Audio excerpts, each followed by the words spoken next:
የቤተ ክርስቲያን ጌጥ የሆናችሁ ምዕመናን እንዴት ሰነበታችሁ? እንደምን ዋላችሁ? እንደምን አመሻችሁ? የእግዚአብሔር ስሙ ለዘላለም የተመሰገነ ይሁን። በመካከላችን ተገኝቶ እንዲያስተምረን ቅዱስ ፈቃዱ ይሁንልን። እንደ እግዚአብሔር ቅዱስ ፈቃድ የምንማማርበት የትምህርታችን ኃይለ ቃል ሰርጎ ኩሉ ምድር የሚል ይሆናል። ሰርጎ ኩሉ ምድር በአማርኛ ሲተረጎም የምድር ሁሉ ጌጥ ማለት ነው። እስኪ በሉ ሁላችሁ እንደገና በሉ። ሶስት ብታደርጉት ጥሩ ነው። የተናገረው ራሱ ቅዱስ እግዚአብሔር ነው። ቃሉን ሰሌዳ ሁሉ ያስተላለፈልን ደግሞ ነብዩ ሕዝቅኤል ነው። እግዚአብሔር ነቢያትን ከመምጣቱ አስቀድሞ ትንቢት ያናገር ነበር ስለ ሶስት ነገር። አንደኛው ትንቢት ካልተነገረ ለሌባ ይመቻል። ሌባ እንደፈለገው እንዳይገባ የምንዘጋበት በር የትንቢት በር ነው።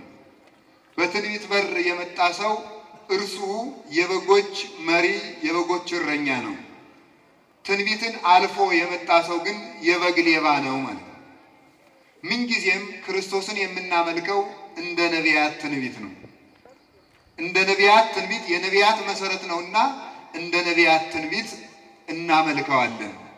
የሥርዓት ሌባ ሲመጣ፣ የሃይማኖት አጭበርባሪ ሲመጣ፣ የምግባርና የንጽህና ነቃፊ ሲመጣ፣ የመንፈስ ቅዱስ ሕይወት መንፈሳዊ ሕይወትን ነቅፎ የሥጋ ጠበቃ የሆነ ሥጋዊ መምህር ሲመጣ የምንመዝነው በትንቢተ ነቢያት በርነት ነው።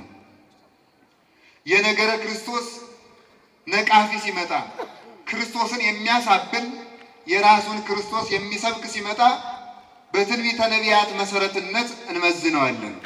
ስለዚህ በበር የማይገባ ሌባ ነው። አማን አማን ብለክሙ ዘይዋ ውስተ አንቀጽ ውስተ አጸደ አባግ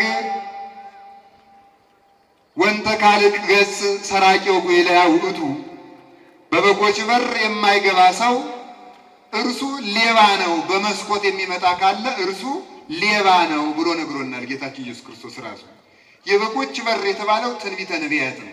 በዚያ በር መጥቶ ከትንቢተ ነቢያት አንዱ ለምሳሌ አንዱን ብንጠቅስ ኢሳይያስ ክርስቶስን ምን ብሎታል? ዘስልጣኑ ዲበ መትከፍቱ ብሎ ተናግሯል።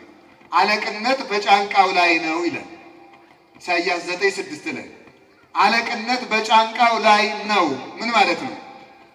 አለቅነትን ከወዲያ ሁና የሚበደራት ከሱ የሌለችና ከመዝገብ የሚበደራት የሚለምናት አይደለችም። አሳየ ሕይወት ወሃቤ ሕይወት ወሃቤ ሀብታት ነው። ቅዱስ ያሬድ ምን ይለዋል? ክርስቶስን ሲገልጠው አሳየ ሕይወት ይለዋል። ሕይወትን ዋጋ አድርጎ የሚሰጥ የሕይወት ራሷ፣ የሕይወት ጌታዋ፣ የሕይወት አምላኳ ራሱ ሕይወት የሆነ ማለት ነው። ማዳን፣ መግደል፣ የዓለማት ጌታ መሆን ተበድሮ ተቀብቶ ተሹሞ ያይደለ የባህሪው የሆነ ዘስልጣኑ ዲበ መትከፍቱ። በዚህ በር የማይገባ ሰው የሃይማኖት ሰራቂ ነው፣ የሃይማኖት ወንበዴ ነው። ወንበዴና ሌባ ይለያያል። ሌባ ካዩት ይሰርቃል፣ ካላዩት ይሰርቃል፣ ካዩት እንዴት ዋላችሁ ይላል። ወንበዴ ደግሞ ባያዩትም ይሰርቃል፣ ቢያዩትም በጥፊ በርግጫ ብሎ ይወስዳል። ሰይጣን ወንበዴም ሌባም ነው። ልጆቹ መናፍቃንም ሌባም ወንበዴም ናቸው። በስብከት እሺ የሚላቸው ካለ በስብከት ይወስዳሉ። ጊዜ ካገኙ ጉልበት ይጠቀማሉ። ሌባና ወንበዴ በርን አይጠቀምም፣ ሰብሮ ይገባል እንጂ። የሥርዓት አጥርን የሚደመስስ እሱ ሌባ ነው። ይህ እንዳይሆን እግዚአብሔር ትንቢተ ነቢያትን አስቀድሞ አናግሯል። ከዚያ በላይ ደግሞ እግዚአብሔር ትንቢተ ነቢያትን ያናገረበት ምክንያት ለምሳሌ የዛሬውን እንኳን ዮናስን ያናገረበት ምክንያት የምህረት አምላክ መሆኑን ለማመልከት ነው። የምህረት አምላክ በከመይ ጎጉ ጽሙ ለሰትየ ማይ፣ የተጠማ ሰው ሊጠጣ እንደሚቸኩል ከማሁ ይጎጉ ክርስቶስ ለምህረት ወለሳይል። የተጠማ ሰው ውሃን ፈልጎ ሊጠጣ እንደሚቸኩል ክርስቶስ ለምህረት ይፈጥናል ይላል። ዘንተ እብል ለለ ተመይጡ ሀበ ንስሐ ይላል አባ ጊዮርጊስ። ይህን የምለው ግን ወደ ንስሐ በር ለሚመጡ ነው፣ ካልሆነ ግን የምህረት በር የተዘጋባቸው ናቸው ይላል። የምህረት ችኮላውን ለማመልከት የክርስቶስን መወለድ እኛ ብቻ አልነበረም የምንፈልገው፣ እሱም ይፈልገው ነበር። እግዚአብሔር ራሱ ያን ዕለት ይፈልጋል። ለምን? የእግዚአብሔር ውዴታው፣ ስምረቱ፣ ፈቃዱ ምንድን ነው? ሰውን ማዳን ነው። እንዲሁ እግዚአብሔር የሚወደው ነገር ምንድን ነው ስትሉ ሰው ነው። አቡነ ዘበሰማያት ስንጸልይ ምን እንላለን? ወይኩን ፈቃድከ፣ ፈቃድህ በሰማይ እንደሆነች እንዲሁም በምድር ትሁን። ፈቃዱ ምንድን ነው የሚለውን ቅዱስ ዮሐንስ አፈወርቅ ሲተረጉም ይላል ፈቃዱሰ ለእግዚአብሔር ድኅነተ ዓለም ውእቱ። የእግዚአብሔር ፈቃዱ ምን መሰለ? የእግዚአብሔር ፈቃዱ የሰው መዳን ነው ይላል። የእግዚአብሔር ፈቃዱ ሌላ ምንም አይደለም። የዚህ ሰማይ በጽሬት በጥራት ባለመለወጥ ጸንቶ መኖር ለሰው ነው። የከዋክብቱ ድምቀት ለሰው ነው። የፀሐይ የጨረቃ ማሸብሸብ ለሰው ነው። ምድር ጽጌያትን መልበቷ፣ ፍሬያትን መስጠቷ፣ ጣዕም መዓዛ ስም ማበልጸጋቸው፣ እጽዋቱ በዚህ ማሸብረቃቸው ለሰው ነው። የእንስሳቱ ግዝፈት ለሰው ነው። የምድር ስፋት፣ የውቅያኖስ ጥልቀት ለሰው ነው። የሰማይ ምጥቀት ለሰው ነው። የመላእክት ትጋት ለሰው ነው። ሁሉም ለሰው የተሰጠ ነው። ስለዚህ እግዚአብሔር ከሰው በላይ የሚወደው ነገር የለም። ዛሬ እንደምታዩት ዕቃ ነው ከሰው የሚበልጠው አይደለም። አሁን ዛሬ ዓለም ሰልጥኗል ይባላል። የሰለጠነው ግን ዕቃ ነው እንጂ ሰው አልሰለጠንም። ሰው ወደ መጠጥ ባህር ሲዘግት ብረት ክንፍ አውጥቶ አውሮፕላን እየተባለ ይበራል።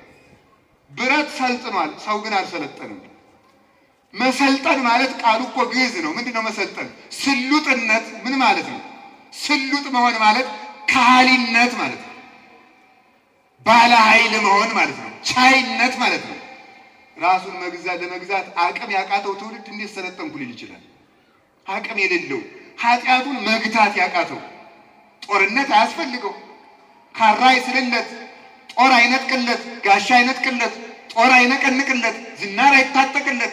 ኃጢአትን ለማቆም ውረድ እንውረድ ብሎ የሚወርደው የለ። ህሊናን መጠበቅ፣ ሕዋሳትን መሰብሰብ ብቻ ነው የሚያስፈልገው። ለዚህ እንኳን ደካማ የሆነ ሰው ስልጡን አይደለም።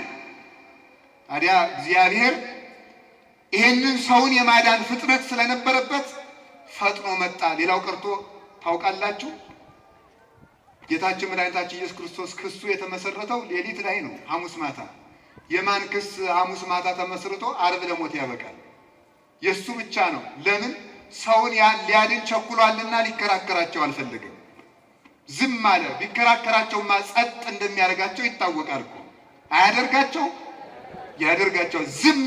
ምንድን ነው መከራከሩን ተውና ወደ ታች የሚፈሰውን ወንዝ ወደ ላይ ፈሰስ ብሎ ጠርገው ሰዳቸው ቢል አያደርግም?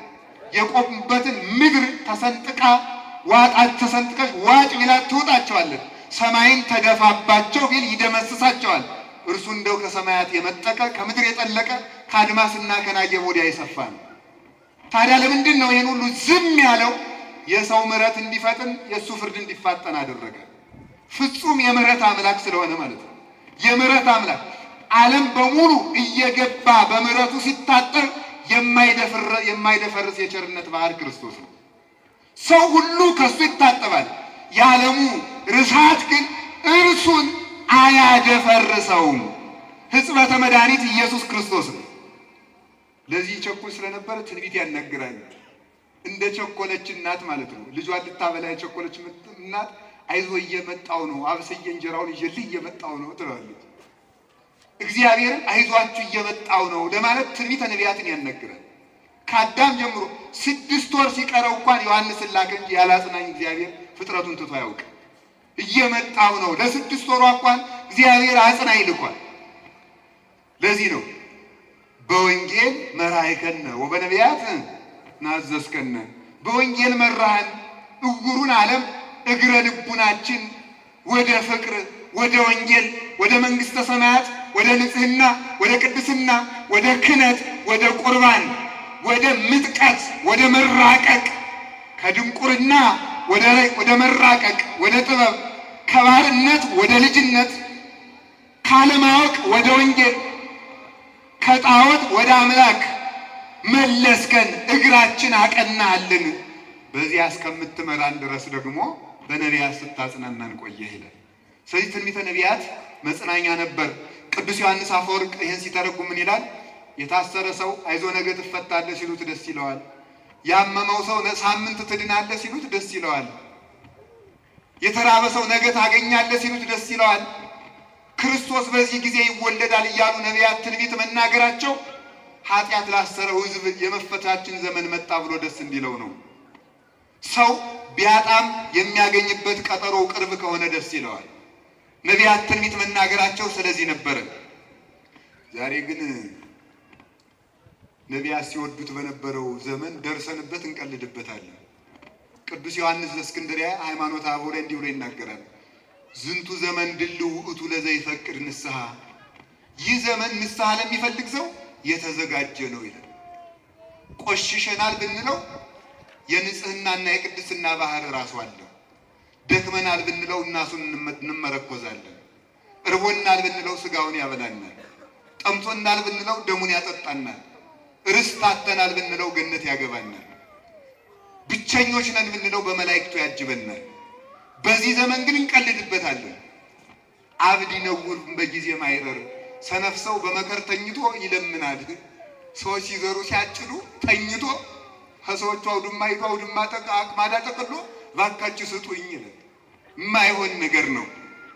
የእግዚአብሔር ልጆች የእግዚአብሔር ምሕረት የተከፈተ ደጅ ነው። የሚዘጋበት ጊዜ ግን አለ። ክፈትልን አርኅወነ ብንለው አማን አማን ብለክን ከመያመረክን እውነት እላችኋለሁ አላውቃችሁም የምንባልበት ጊዜም አለ። በተከፈተበት ዘመን እንድንገባ አምላክ ቅዱሳን ፍጥነቱን ያድለን። ናስተፋጥን ከመንባ ውስጥ ተረፍቱ ለእግዚአብሔር ይላል ቅዱስ ጳውሎስ። ወደ እግዚአብሔር እረፍት እንድንገባ ፍጥነት ይኑረን። ዘገምተኞች አንሁን፣ ቀጠሮ አናብዛ፣ ዳተኝነታችን ይቅርብን ብሎ ይናገራል። ይህን ለመናገር እግዚአብሔር ትንቢት ሲያናግር ቆየ። ምሕረቱን ቸርነቱን ለመግለጥና ለማጽናናት።